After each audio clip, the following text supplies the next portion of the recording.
करो महाराज मोइनुद्दीन कृपा करो महाराज। अस्सलामुअलैकुम नाज़रीन, बुरेवाला से खबर शामिल करते हैं। BBC उर्दू न्यूज़ टीवी के नुमाइंदगान मोहम्मद सज्जाद मंशी बुरेवाला में मौजूद दरबार औलाद हज़रत बाबा फरीदुद्दीन मसूद गंज शकर हज़रत शेख मोहम्मद फाज़ल रहमतुल्लाह अलैह। इस दरबार में हर साल 27, 28, 29 को जुलाई का मेला लगता है। ये मेला तकरीबन पौने 300 साल पुराना लगता आ रहा है। दरबार के सज्जादनशीन दीवान पीर फैज़ रशीद चिश्ती फारूकी हैं। दरबार पर कुरान पाक की तिलावत, महफिल मिलाद, महफिल समा का एहतमाम किया जाता है।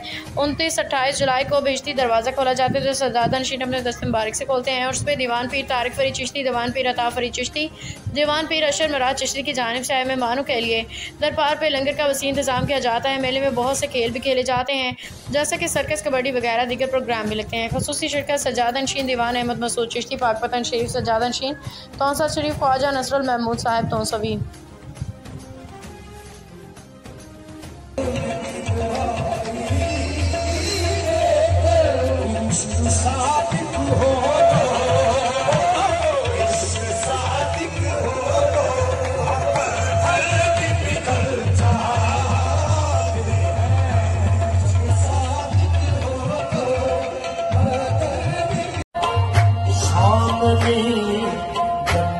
सामने